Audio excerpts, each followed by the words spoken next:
we were talking about transitions. I'm in the middle of a transition myself from being an independent researcher to being an economist at the World Bank. So right now, I'm wearing two hats as I present this.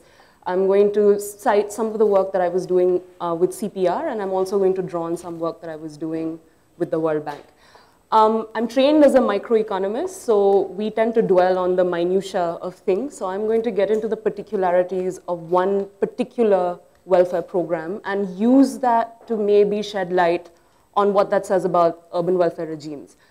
Professor Kundu might be a little annoyed. I'm going to focus on megacities, and the reason why I'm going to focus on Delhi, actually, there are two reasons. One is there is an increasing belief, at least amongst city-states such as Delhi, that the welfare regime in megacities needs to look very different from other class 1, class 2 towns. And therefore, in a context of a city which has abundant resources, Delhi is growing at a fairly rapid pace. Fiscal constraints aren't really enough of an excuse to explain, why welfare regimes are yielding some of the outcomes which I'll get into.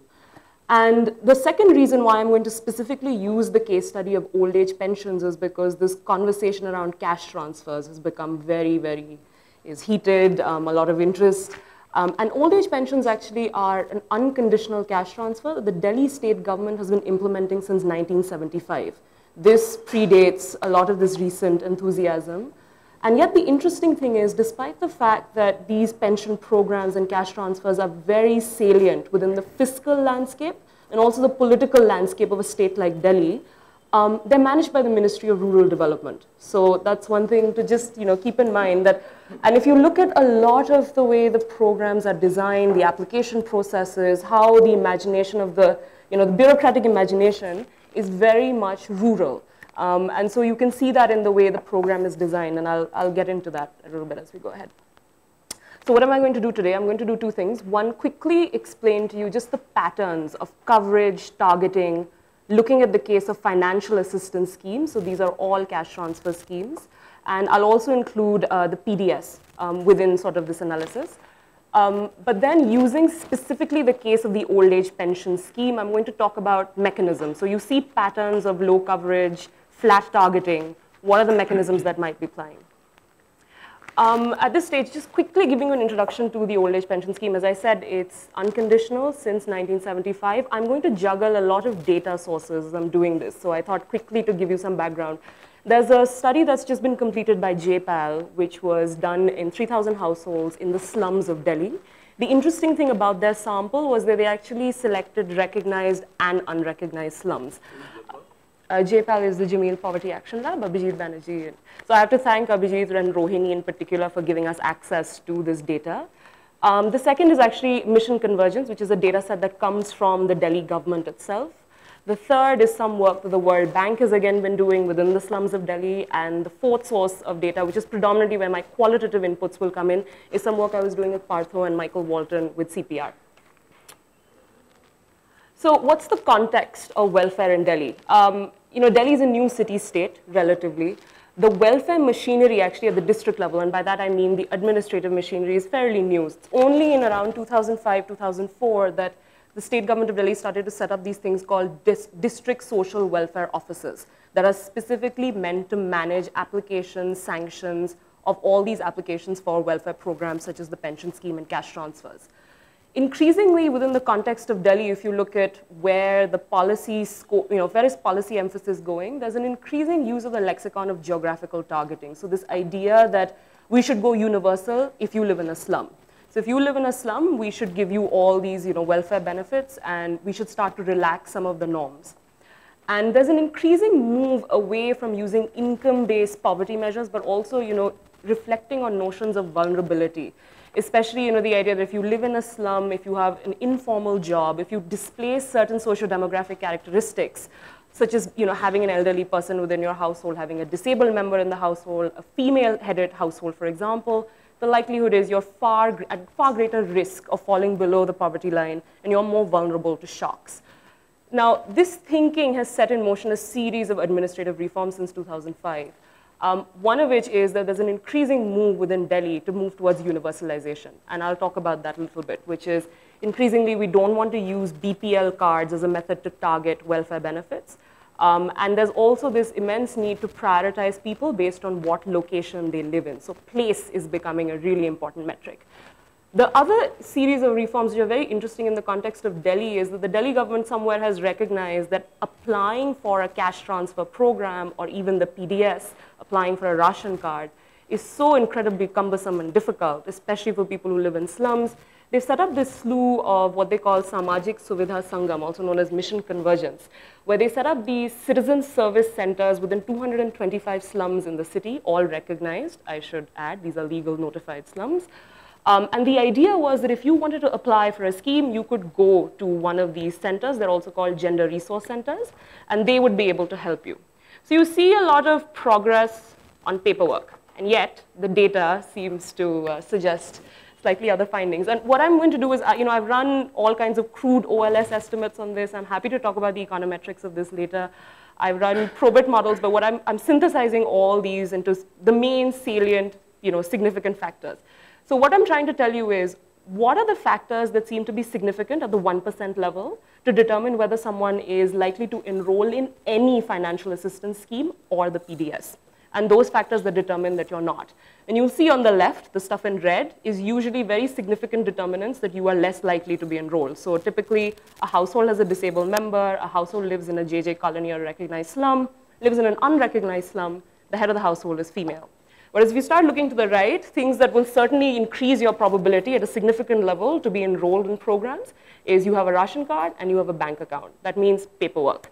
Now, one thing which I added following our discussion yesterday, particularly around land prices and real estate, is that Delhi uses this property tax classification of different circles, and there is the area which has the highest rental rate or property value are coded A for MCD property tax classifications.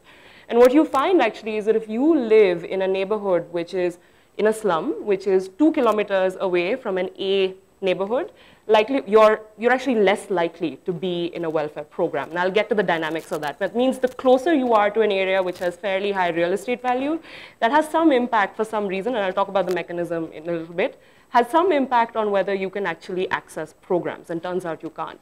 The other thing that seems to be very important is I created dummies for MLAs. So these are members of Legislative Assembly, the state legislature.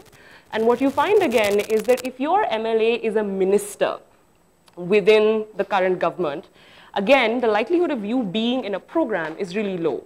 So these are all things that sound very odd. Why is it that if your MLA is a minister, you're not being able to access programs? And if you live near this area which is booming in terms of property prices, what does that mean? And I'll start to explain to that, but just keep these results in mind, and I'll keep coming back to this. So let me quickly tell you a little bit about old age pensions. So I'm going to use the example of old age pensions to maybe disentangle some of these mechanisms, because what I was talking about earlier, who's more likely to be enrolled, who's less likely to be enrolled, is for all cash transfer programs and the PDS. What's happening with old age pensions? So old age pensions are targeted to those who are above the age of 60. They provide monthly financial assistance of 1,000 rupees per month. And in fact, now, just recently, the Delhi budget came out. It's become 1,500 rupees. And it's interesting to note that the budgetary allocation for these pension programs has been increasing significantly year on year. This is managed by the District Social Welfare Office under the Department of Social Welfare. What you need to do to be able to apply, I'll get into in a second, but if you just ask an average person within the Department of Social Welfare, are Delhi's elderly poor covered? This is the math that they will show you. This is the administrative arithmetic, which is from the census and some estimations. We know there are 20 million people who live in Delhi. The census tells us 5.4% of these people are elderly, so that's a universe of around 1 million people. And we also know from the Tendulkar report, which is the report that they were citing, that 14% of these households could be poor. And so they use this number of 0.15 million, and they say, well, right now we have 0.38 million beneficiaries, so in fact, we're over-covering. We're not only, our coverage is not only adequate, it's more than adequate. But if you start looking at Delhi's elderly within slums, you'll see that actually the coverage rates drop significantly.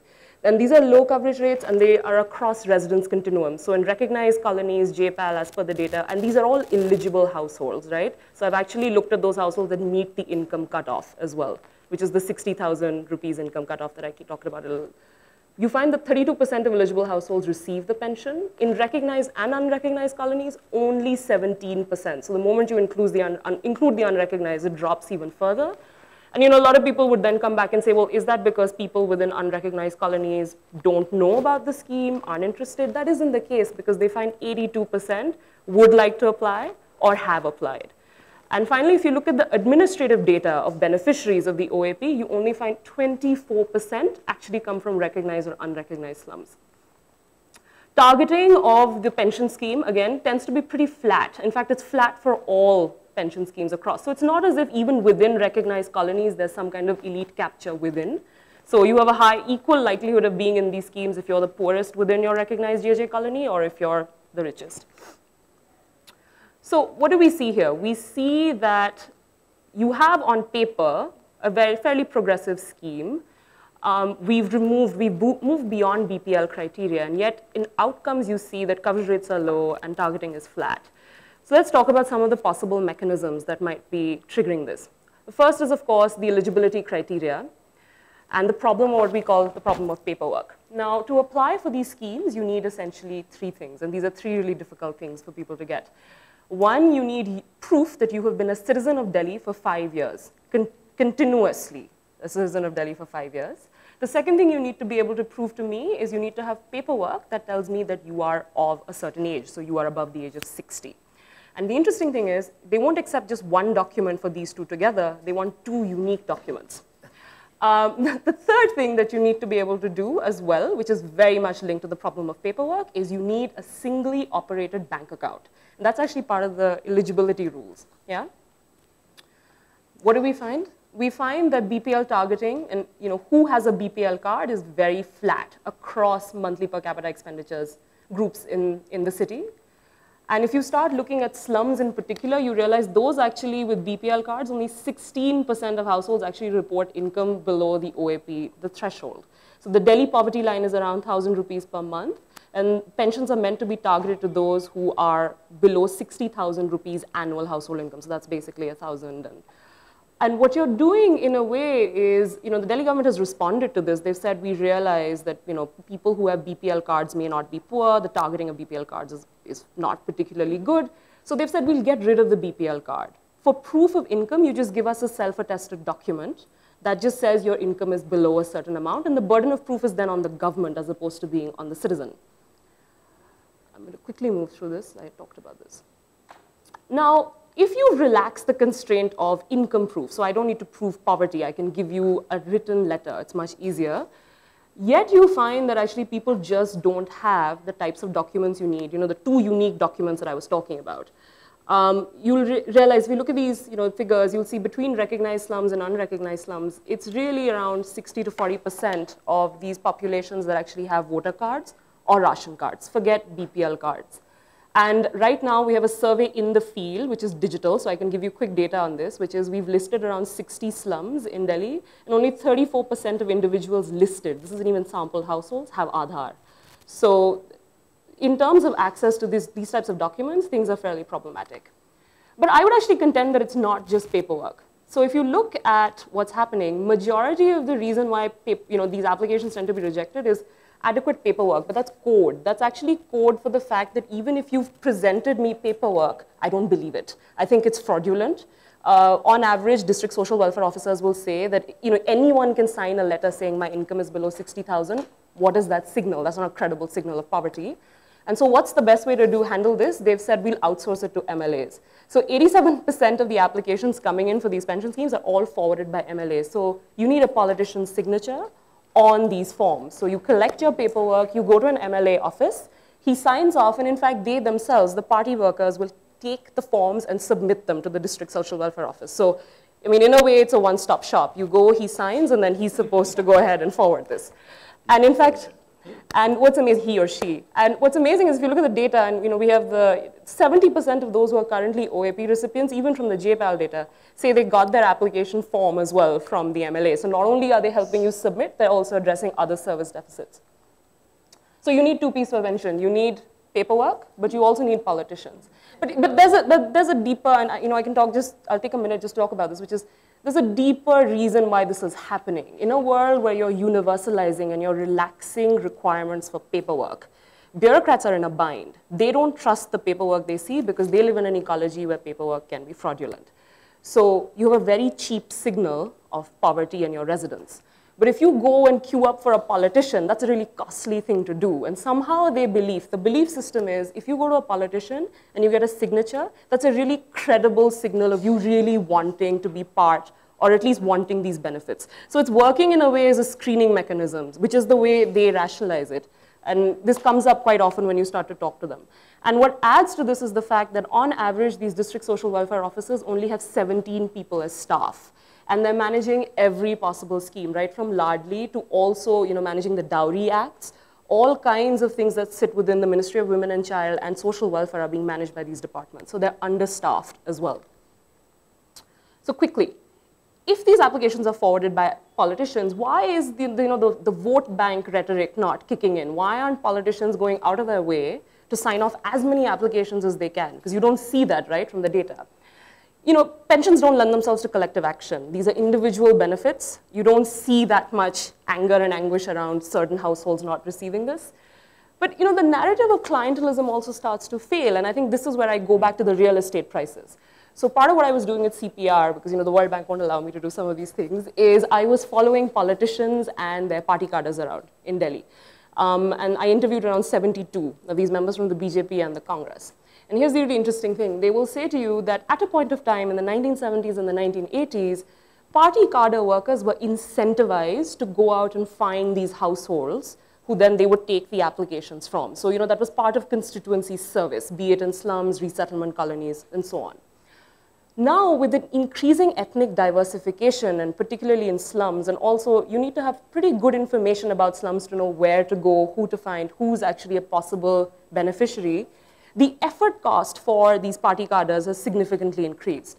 At the same time, they have this real estate boom, and what's happening is increasingly MLAs also rely on party cadres to give them information on where all these properties are being built, what's being constructed. So you have a trade-off. You can either focus a lot of your energy as an average person who's not an actual MLA, but a party cadre member, to either look at what's happening in the real estate market, which seems more glamorous and is also worth more effort and time, or you could do the sort of old school work of dealing with who's receiving benefits, whose applications do I help. And increasingly, it seems the incentives are twisted towards the real estate job. And I can talk a little bit about that when we get into question and answers. So there's, again, a mechanism here of the fact that the party machine, as it used to operate at a point of time, it just doesn't seem to be addressing the issue of welfare, as well as it does other types of rents that could be extracted from the city. So you see this again, only 14% of party offices are actually located in slums. 30% of slum households say that they've interacted with a politician, while only 10% say that they've interacted with an administrative officer.